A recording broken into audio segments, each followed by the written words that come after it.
Hello students, आज मैं आप लोगों के लिए बीकॉम पार्ट 3 बिहार यूनिवर्सिटी के हिसाब से पेपर 5 कॉस्ट अकाउंटिंग का फर्स्ट चैप्टर यूनिट और आउटपुट, जिसे यूनिट भी कहते हैं आउटपुट भी कहते हैं, उसे लेकर आया हूँ। सबसे पहले यूनिट को स्टार्ट करने से पहले हमें समझना पड़ेगा कि कॉस्ट अकाउंटिंग क्या होता है। ठीक है, जैसा कि हम सब जानते हैं कि अकाउंट्स के 3 ब्रांचेज होते हैं। एक होता है फाइनेंशियल अकाउंटिंग, एक होता है कॉस्ट अकाउंटिंग, एक होता है मैनेजमेंट अकाउंटिंग। फाइनेंशियल अकाउंटिंग के अंतर्गत हम लोग किसी भी बिजनेस के परफॉर्मेंस और पोजीशन को जानने के लिए प्रॉफिट एंड लॉस अकाउंट और बैलेंस शीट बनाते हैं।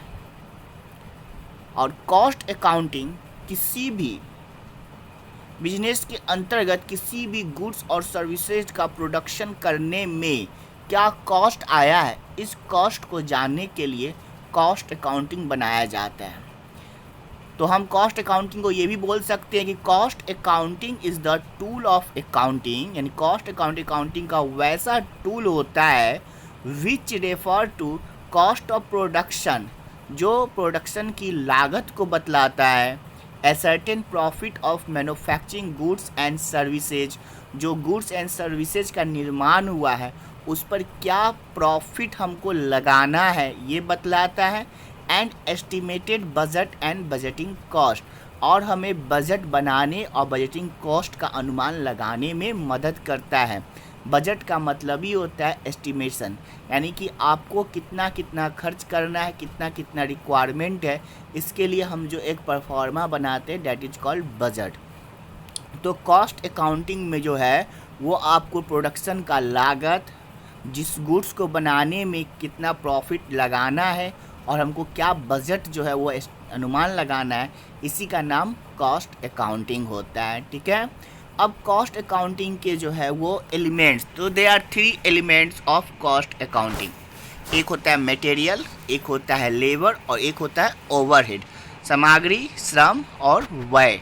ये 3 जो होते हैं इसके एलिमेंट्स होते हैं। अब समझते हैं कॉस्ट शीट क्या होता है। ठीक है, कॉस्ट शीट यानी कि लागत पत्र किसे कहते हैं। तो कॉस्ट शीट जो होता है वो एक अकाउंटिंग रिप्रेजेंटेशन होता है ऑफ डेटा का। हम जो डेटा बनाते हैं उसको अकाउंटिंग के रूप में जब हम प्रेजेंट करते हैं तो उसको कॉस्ट शीट कहते हैं। ठीक है, cost sheet is an accounting presentation of data that perform the cost of production. ये क्या उत्पादन की क्या लागत है ये दिखाता है। And ascertain the profit of manufacturing of goods and services, और हमको जो गुड्स का जो उत्पादन हुआ है उस पर क्या प्रॉफिट है इसको दिखाने के लिए हम लोग जो है वो बनाते हैं कॉस्ट शीट। तो हम लोग को अब कॉस्ट शीट का परफॉर्मा देखना पड़ेगा कि उस कॉस्ट शीट्स के परफॉर्मा से क्या क्या आता है। कॉस्ट शीट का परफॉर्मा बनाते हैं तो मटेरियल कंज्यूम्ड आता है, प्राइम कॉस्ट आता है, वर्क कॉस्ट आता है, कॉस्ट ऑफ प्रोडक्शन आता है, कॉस्ट ऑफ गुड्स सोल्ड आता है, टोटल कॉस्ट आता है, उसमें प्रॉफिट को ऐड करते हैं तब जा कर के मेरा सेलिंग प्राइस आता है। तो इन सब का एक परफॉर्मा होता है। आइए वो परफॉर्मा को भी एक बार हम लोग देख लेते हैं।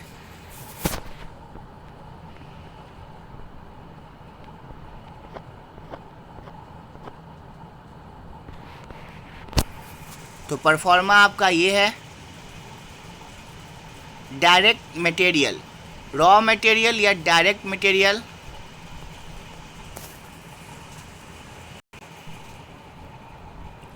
आइए देखते हैं इसको। लास्ट पेज थोड़ा सा गलत था इसलिए मैंने दूसरा पेज लाया। ठीक है, देखिए सबसे पहले कॉस्ट शीट बनाने के लिए ऊपर में हम लोग लिखना पड़ता है कॉस्ट शीट किस मंथ का बना रहे हैं। ठीक है, वो ऊपर देना पड़ता है। फॉर्मेट होता है पार्टिकुलर, डिटेल, फिर उसका टोटल कॉस्ट का कॉलम होता है और कॉस्ट पर यूनिट का कॉलम होता है, यानी कि आप जितना आउटपुट होगा उससे टोटल कॉस्ट में जब आप डिवाइड कर देंगे तो उससे आपका पर यूनिट आ जाएगा।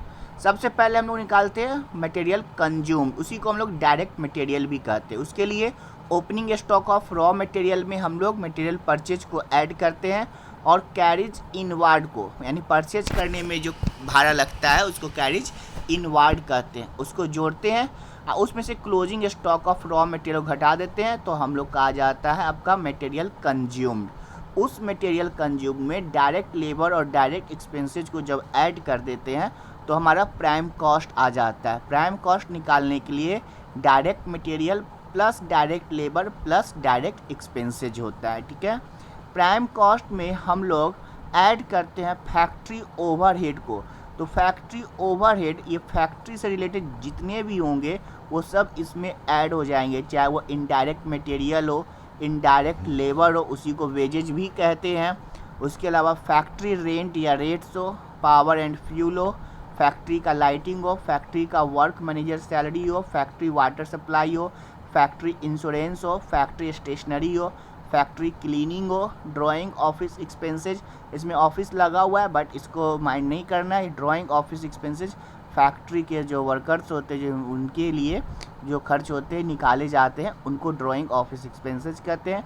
डिप्रिसिएशन जो प्लांट एंड मशीनरी का होगा वो होता है cost of research and equipment other factory expenses. सारे चीज़ को जब हम जोड़ देते हैं उसमें से लेस करते हैं सेल ऑफ स्क्रैप को, तो यहाँ पे आता है वर्क कॉस्ट आता है। यहाँ पे वर्क कॉस्ट यहाँ नहीं लिखा हुआ है बट यहाँ वर्क कॉस्ट आएगा। उस वर्क कॉस्ट में जो ऐड करते हैं ओपनिंग स्टॉक ऑफ, जहाँ opening stock of work in progress और लेस करते closing stock of work in progress, तो वही आता है नेट वर्क कॉस्ट आ जाता है, ठीक है। ये जो आता है नेट वर्क कॉस्ट, इसमें ऑफिस एडमिनिस्ट्रेशन ओवरहेड को ऐड करते हैं, यानी जितने भी ऑफिस से रिलेटेड होते हैं, चाहे ऑफिस रेंट एंड रेट्स हो, ऑफिस लाइटिंग हो, ऑफिस स्टेशनरी हो, डिप्रिसिएशन रिपेयर हो, ऑफिस सैलरी हो, मैनेजमेंट एक्सपेंसेज हो, office telephone and postage charges हो, लीगल चार्जेज हो, बैंक चार्जेज, जितने भी ऑफिस से रिलेटेड खर्चे होंगे, ऑडिट फी, ऑफिस इंश्योरेंस, उन सब को जब जोड़ देंगे तो कॉस्ट ऑफ प्रोडक्शन आ जाता है। उस कॉस्ट ऑफ प्रोडक्शन में जब हम opening stock of finish goods को ऐड करते हैं, closing stock of finish goods को लेस करते हैं, तो उससे मेरा आ जाता है कॉस्ट ऑफ गुड्स सोल्ड, ठीक है। कॉस्ट ऑफ गुड्स सोल्ड में जब सेलिंग एंड डिस्ट्रीब्यूशन ओवरहेड को जोड़ते हैं, जो सेलिंग से रिलेटेड होता है, जैसे कि salesman salary, salesman commission, showroom expenses, showroom rent and rates, advertisement, sales office rent and rates, travelling expenses, warehouse rent and rates, जितने भी सेलिंग से रिलेटेड हो गए, warehouse staff salary, depreciation and repairs of delivery vehicle, फिर उसके अलावा carriage outward, बेचने पर जो भाड़ा लगता है वो, डेब्ट कलेक्शन चार्जेज, ये सब जोड़ देते हैं तो इससे टोटल कॉस्ट निकल जाता है। और टोटल कॉस्ट में जब हम लोग प्रॉफिट को ऐड करते हैं, लॉस को लेस करते हैं, तो उससे हमारा सेल्स आ जाता है। तो इस तरह से ये जो फॉर्मेट था आपका एक कॉस्ट शीट का था। अब नेक्स्ट वीडियो में मैं आपको जो है इसके विषय में आपको न्यूमेरिकल क्वेश्चन बता दूंगा। ओके, तब तक के लिए थैंक यू।